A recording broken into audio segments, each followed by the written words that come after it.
What's up with it, man? It's your boy King Low. Yeah, Team King Low. Mr. Good Looking is cooking. We on my end now, baby. Yep. We on my end now. Challenge been accepted. And it's time for the cooking part now.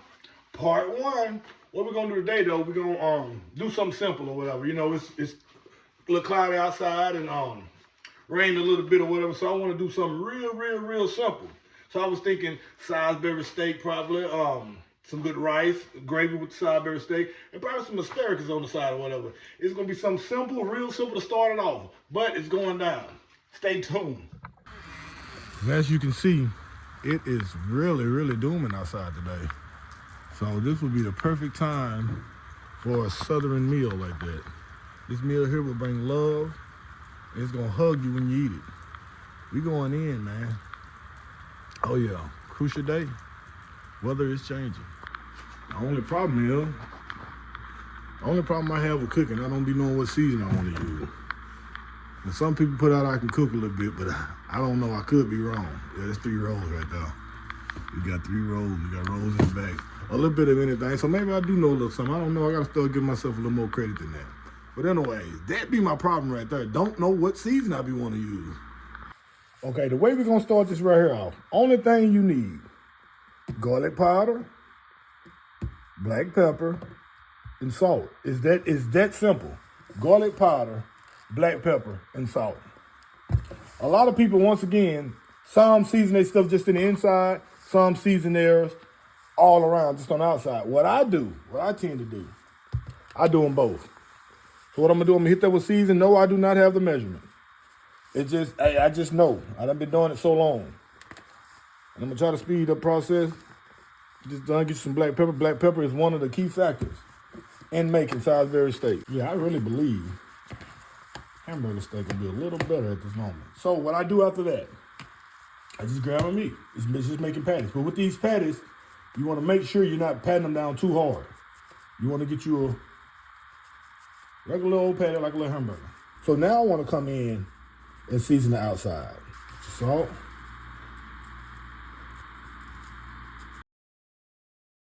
Black pepper.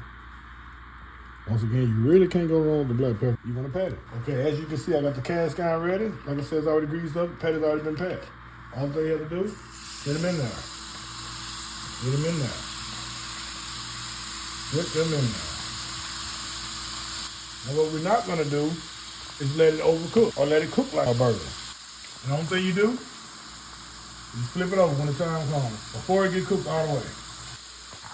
It's close to being already. So what I'm gonna do now, I'm gonna take these off. Take them off. Yep, they look good. Now we're gonna the fun part. So what I would do, 2 tablespoons of olive oil. Pretty good size gravy. Let that heat up.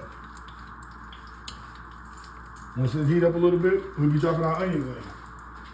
Now at this point, you can put onions. Some people do bell peppers, mushrooms. I've done it plenty of times. Put mushrooms, you can put it in now, or I can put it in later after everything gets settled. But I'm not gonna use nothing but onions today. Only onions today.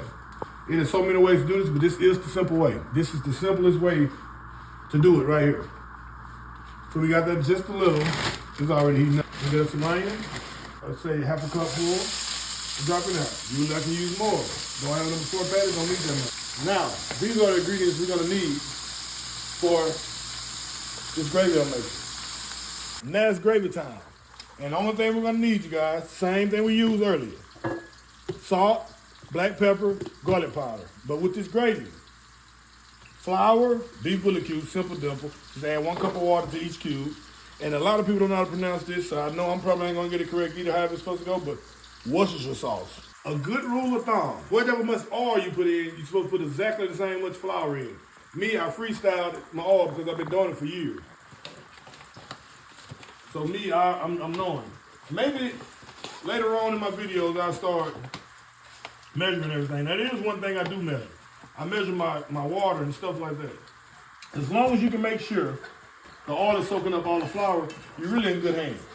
You're really in good hands. That determines how thick it's gonna be, how thin it's gonna be, and all that. We do this right here, we cook this to cook that doughy taste out of the flour. But you want to stir it up and make sure ain't nothing sticking. while it's cooking. And once again, I do measure cups. With this right here, I put 3 cups in here.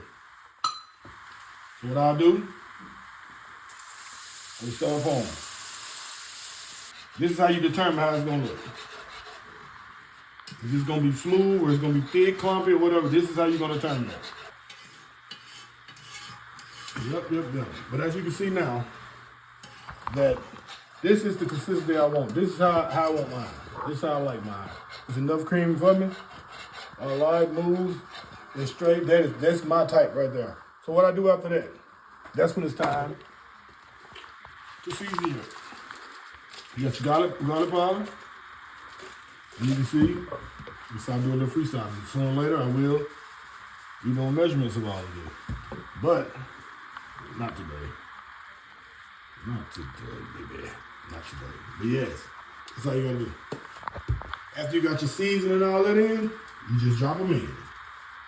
1, 2, 3, 4. And I can hear my kids now when I do this. Every time I do it, they always, you got to put that in. If you know, you know. That's it right there. You let that, and I'm gonna let that sit there, and I'm gonna cover that up, and I don't have a lid for it, so voila. Put it back, get it on low. I know a lot of people, they do all that at the same time, but I just let it cook a little bit, then I come back with that. Worcester sauce, then I come back and throw some of that in. Now what the Worcester sauce is gonna do, put a little flavor in it, but at the same time, it's gonna give it that color. All you gotta do after 30 minutes is flip it. It's time for rice. Jasmine rice. That's in between. That's the best way to go. You might as well go jasmine rice. They say your water have to be boiling. I don't agree with that. My rice come out just fine. Pretty sure I should not tell you how to make rice, but basically, pour you some rice.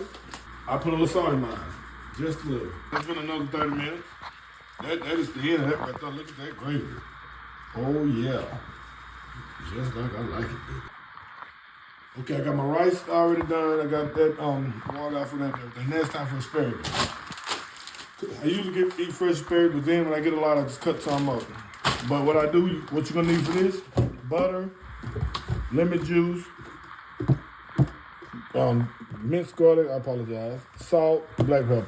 What I do first, get my butter, minced garlic, butter and minced garlic. You know, you know. You know, you know. I already love the word. It's the best smell ever, y'all. The best smell ever. Okay, with these guys here, we're going to drop these in. Already washed, cut off, all of that.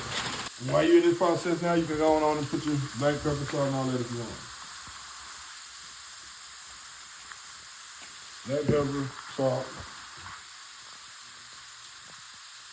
And we'll just let that right there cook down. I got my little syrup on it. Exactly how I want it. And now what I would do is come with the lemon juice. I'm gonna pour me a couple squirts. It's about 4 or 5 drops.